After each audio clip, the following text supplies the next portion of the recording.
Revenons maintenant sur les expressions et opérateurs que vous avez vus déjà dans les vidéos précédentes.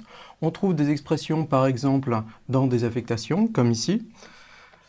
L'expression se trouve forcément à droite du signe égal et va calculer une valeur qui doit être du même type que la variable qui se trouve à gauche du signe égal, puisque l'affectation va donner la valeur calculée par l'expression à la variable.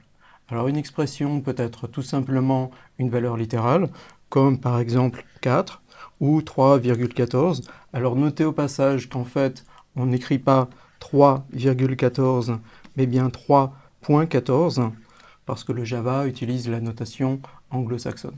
Mais plus généralement, une expression est une formule mathématique qui met en œuvre des opérateurs, comme ici, où je multiplie la valeur de la variable n par elle-même. L'étoile est le symbole pour la multiplication, j'obtiens donc ici tout simplement n carré. Et plus généralement, une expression peut mettre en œuvre plusieurs opérateurs ou des parenthèses, donc exactement comme une formule mathématique. Le type des expressions est donc important, et il est donc aussi important d'être conscient que les valeurs littérales ont leur propre type, exactement comme les variables. Par exemple, si j'écris la valeur littérale 1, cette valeur est de type int. En revanche, si j'écris 1.0, cette valeur est de type double. Notez au passage qu'on a le droit d'écrire un point tout court, et c'est équivalent à écrire 1.0, et ce sera donc de type double, c'est-à-dire que je peux écrire par exemple cette déclaration, et c'est équivalent à écrire cette déclaration. Mais en revanche, écrire 1.0 sera toujours plus lisible que d'écrire un point tout court, donc préférez écrire 1.0. On a le droit également d'utiliser ce qu'on appelle la notation scientifique, c'est-à-dire que par exemple, je peux écrire 2e3, et c'est équivalent à 2 10 puissance 3, c'est-à-dire 2000. Et de façon générale, AEB est équivalent à A multiplié par 10 puissance B. Par exemple, dans cette déclaration, j'initialise la variable x à la valeur 1,3 multiplié par 10 puissance 3, c'est-à-dire 1300. Et dans cette déclaration-ci, j'initialise la variable y à 1,3 multiplié par 10 puissance moins 3, c'est-à-dire 0,0013. Du côté des opérateurs, on dispose tout d'abord des 4 opérateurs usuels. Pour l'addition, on va utiliser tout simplement le symbole plus. Pour la soustraction, le symbole moins. J'ai dit que la multiplication se notait avec le symbole étoile et la division se note avec le caractère slash. Mais attention, il y a un piège dans le cas de la division. Si les deux valeurs qui interviennent dans la division sont toutes les deux de type int, il s'agit de la division entière. Par exemple, dans cette division, 1 et 2 sont tous les deux de type int, et cette division est la division entière. Ça veut dire que je vais obtenir comme résultat de cette division la valeur 0. Alors pourquoi? Parce que 1 est égal à 0 fois 2 plus 1. Et c'est ce 0 qui est le résultat de la division entière. Un autre exemple, 5 divisé par 2, 5 et 2 sont tous les deux de type int, et j'obtiendrai cette fois-ci 2, parce que 5 est égal à 2 fois 2 plus 1, et c'est ce 2-là qui est le résultat de la division entière. Si en revanche, au moins une des deux valeurs qui interviennent dans la division est de type double, il s'agit de la division dont on a l'habitude, et dans cet exemple, j'obtiendrai bien la valeur 0,5, comme c'est logique de s'y attendre. En Java, on dispose également des opérateurs plus égal, moins égal, multiplié égal et divisé égal. Par exemple, j'ai le droit d'écrire a plus égale 5, où a est une variable, et c'est équivalent à écrire a égale a plus 5. Un autre exemple, j'ai le droit d'écrire a multiplié égale b, où b est une seconde variable, et c'est simplement équivalent à écrire a égale a multiplié par b. Dans le cas des int et dans le cas des int seulement, on dispose également d'un opérateur qui s'appelle modulo, qui se note avec le caractère %, et qui renvoie le reste de la division entière. Alors par exemple, si j'écris 11%, c'est-à-dire modulo 4, je vais obtenir 3. Alors pourquoi? Parce que 11 est égal à 2 fois 4 plus 3. Ce 3, c'est le reste de la division de 11 par 4, et c'est donc la valeur de 11 modulo 4. Si maintenant je calcule 12 modulo 4, je vais obtenir, à votre avis, 0.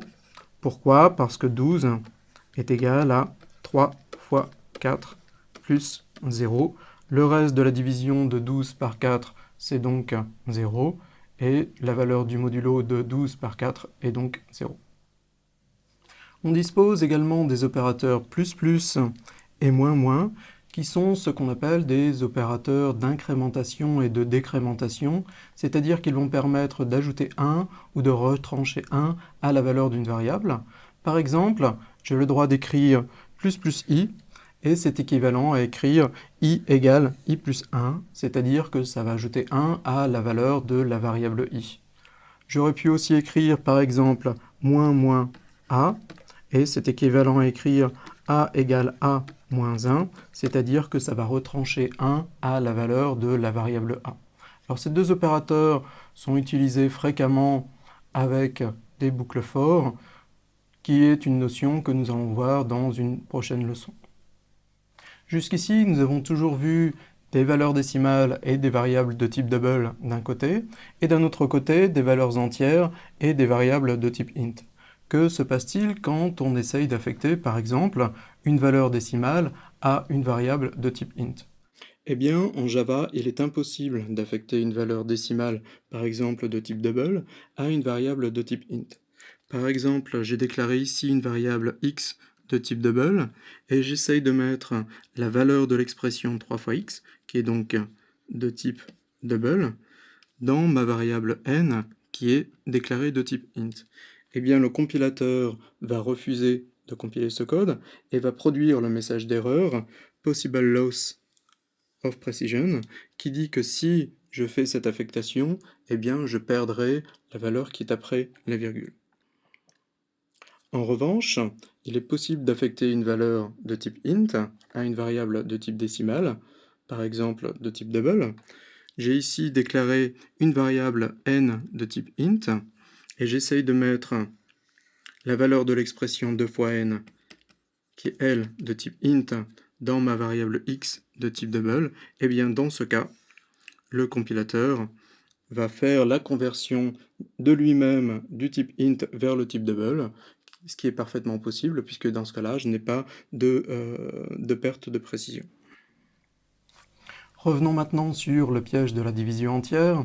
Alors j'ai déclaré ici une variable x de type double, que j'ai représentée ici, et dans cette affectation, j'affecte la valeur de l'expression 1 divisé par 2 à ma variable x. Alors à votre avis, que va contenir x après cette affectation? Eh bien, 1 et 2 sont deux valeurs littérales, toutes les deux de type int. Cette division est donc la division entière, et 1 divisé par 2, dans le cas de la division entière, vaut 0. On va donc affecter la valeur 0 à la variable x. Alors notez au passage qu'il y a une conversion automatique de int vers double, puisque ce 0-ci est de type int, et le 0 affecté à x est évidemment de type double. Donc le fait que x soit de type double n'influence pas l'évaluation de l'expression 1 divisé par 2. Le problème peut se poser en pratique quand on essaye par exemple de calculer la moyenne de deux valeurs entières.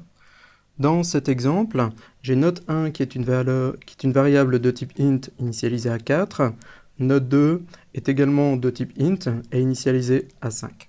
Si j'essaye de calculer leur moyenne en faisant cette déclaration, dans cette expression, note 1 et note 2 sont de type int, leur somme est donc de type int, alors leur somme vaut 9, mais c'est une valeur de type int. Ce de-ci, pour calculer la moyenne, est une valeur littérale de type int, donc cette division est la division entière. On va donc calculer le résultat de la division entière entre 9 et 2, obtenir la valeur 4 et l'affecter à ma variable moyenne, alors que j'aurais voulu avoir 4,5 dans moyenne. Alors, une solution possible est de calculer d'abord la somme des deux valeurs de type int. Donc ici, j'ai note 1 plus note 2 qui est affectée à la variable moyenne. Note 1 plus note 2 est 9 de type int, mais qui va être affectée à ma variable moyenne. Quand je fais cette instruction, qui est équivalente à, je vous le rappelle, écrire moyenne égale moyenne divisé par 2, 2 est une valeur littérale de type int, mais moyenne est une variable de type double. Donc cette division est donc la division dont on a l'habitude, et cette fois-ci, je vais bien obtenir 4,5 dans ma variable moyenne. Terminons sur le fait que l'on peut utiliser des fonctions et des constantes mathématiques dans des expressions en Java. Pour cela, il suffit de respecter cette notation, c'est-à-dire, par exemple, si je veux utiliser une fonction, je vais commencer par écrire math. Suivi du nom de la fonction, suivi des valeurs dont a besoin la fonction. Dans le cas d'une constante, je vais commencer encore une fois par math. Et suivi du nom de la constante. Par exemple, si je veux calculer le sinus d'un angle, je vais écrire math.sin pour utiliser la fonction sinus, suivi de l'angle dont je veux calculer le sinus.